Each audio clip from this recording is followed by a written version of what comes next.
That was Dire Straits, Riding Across the River. Welcome to a British Audiophile. This is part 8 in a series of videos where we're looking at what it takes to put together a hi-fi system. In previous episodes I've discussed how you may choose a speaker and an amplifier that works for you and in your room.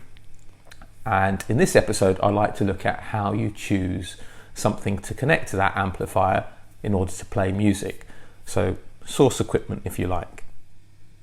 Sources can be classified as either digital or analog. Let's talk about analog sources first.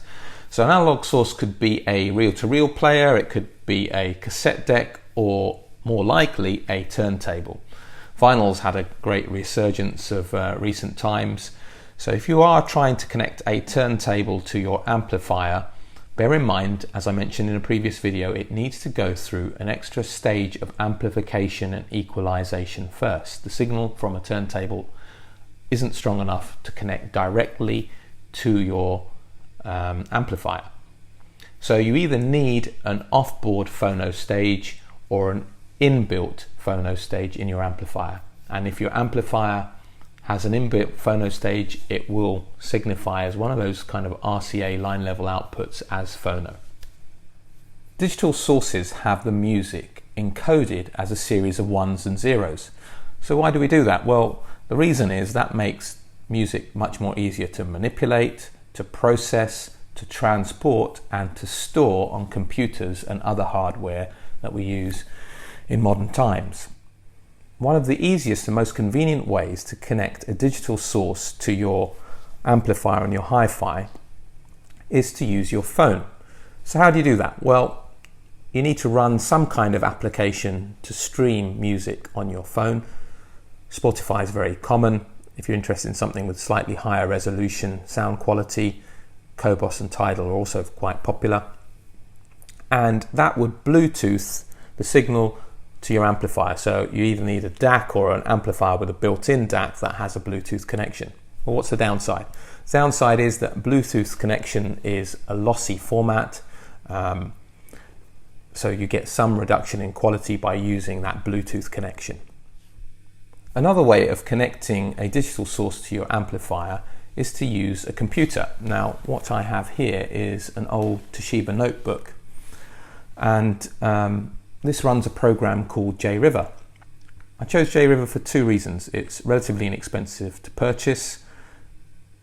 I think I paid £30 as a one-off fee, and the digital signal produced by this piece of software is very, very good. The downside of using JRiver is it's not the best user interface in the world by any means. It's kind of a traditional Windows style setup with menus embedded inside other menus. So more recent programs like Roon would run circles around this. Roon's relatively expensive, but there's other programs like Audiovana out there that you may want to try and research if you're thinking of connecting your computer to your hi-fi system. One of the other things that I did a number of years ago was I ripped all my CDs onto an external hard drive that I also connect up usually to this computer. Now, you could just basically rip your CDs directly, but I used a program called DB Power Amp, which checks the quality of those rips and makes sure they're of reference quality. So I probably urge you to use something like DB Power Amp if you're thinking of ripping a large number of CDs and storing them on a hard drive.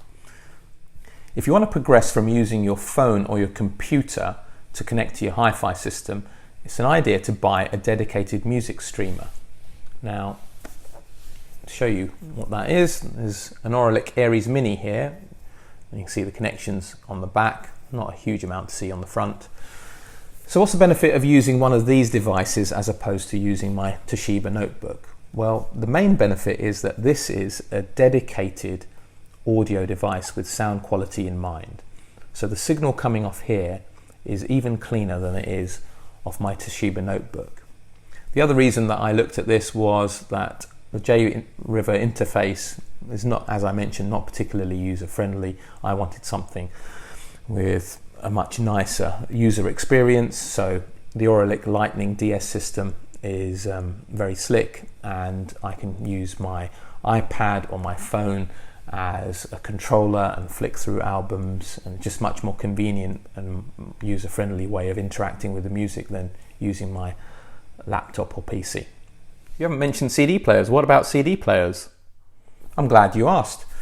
I wouldn't urge anybody to go out and buy a CD player in this day and age. There's a couple of reasons why. One is that most people want the convenience of being able to sit on their armchair, flick through music, and if you're looking at digital media, there's no real technical sound quality benefit to getting a CD player over using a dedicated musical stream, or even your computer for that matter. The other reason is that most people probably have some kind of CD transport, whether it's a Blu-ray player or a DVD player. Now, I had an Exposure CD player, which is up in the loft at the moment, £1,500 CD player. I spent a couple of £100 on a Sony DVD player which has a digital output connection, so I can connect it to an external DAC. I did an A/B comparison between using my £1,500 Exposure CD player as a transport and my £200 Sony Blu-ray player as a transport, and I couldn't tell the difference between them on a highly resolving system. So if you are interested in actually loading discs and playing and having that type of interaction, Blu-ray players are probably the way to go. It's a much more competitive area of the market. They're regularly on sale. You can buy a decent £200 Blu-ray player in the sales quite regularly for £120, £130. It will perform as well as any CD transport at that price, and perhaps even at a little costing a little bit more. So my advice is buy a Blu-ray player if you haven't already got one, connect it to an external DAC. Okay, so I've probably spoken about most sources, be it digital or analog, that the vast majority of people will be interested in. So before I conclude this series and this video, I'd like to talk a little bit more about DACs. Now, in the last video I mentioned this DAC, which is a FiO Taishan D03.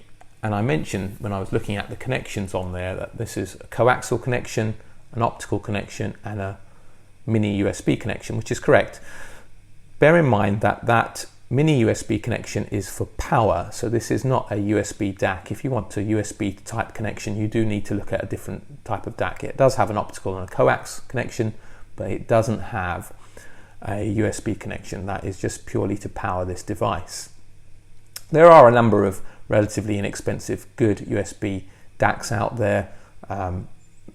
There's Cambridge Audio do one for about £40–50. There's the Cyrus Key, and there's the AudioQuest Dragonfly. So those are dedicated USB DACs. What I really want to mention about DACs is that there's an awful lot of nonsense talked about DACs in terms of how they sound, and all it being about specifications and the chip inside. There's an awful lot more to the sound quality of a DAC than the processing chip inside.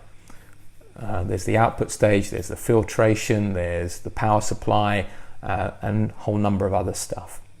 So be realistic about what you expect from your DAC. This is a £25 DAC, and I think it's probably as good as any DAC built into an integrated amplifier at £200–300. So if you're buying an integrated amplifier that has a built-in DAC and you're spending £200–300, this is of equivalent quality.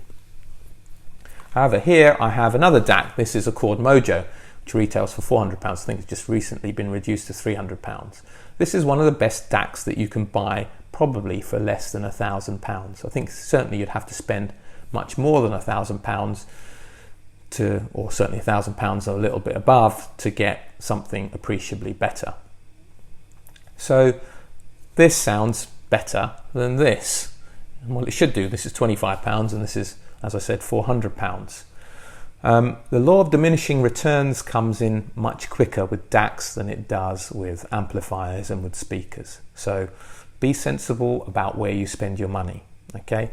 And that brings me on to perhaps the last thing I want to speak about in this series, which is upgrading. If you're upgrading, don't upgrade in bite sizes.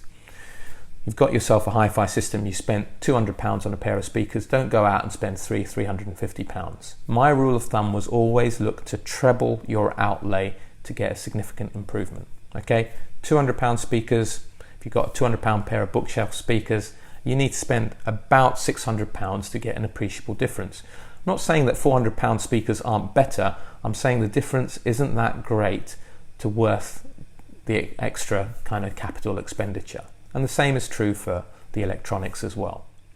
Okay, so I think we've covered the basics in this series. We've looked at speakers, we've looked at amplifiers, and we've looked at source components. I've also gone into some depth in terms of room setup and room acoustics. Hopefully you've gained something from this series of videos. And if you've liked these videos, please hit the like button, share and subscribe. I might be encouraged to do another series of videos. One of the things I'm considering doing going forward is maybe reviewing some of the gear and looking in depth into just odd little topics that may be of interest for audiophiles in general. So for today, for now, a British audiophile signing off.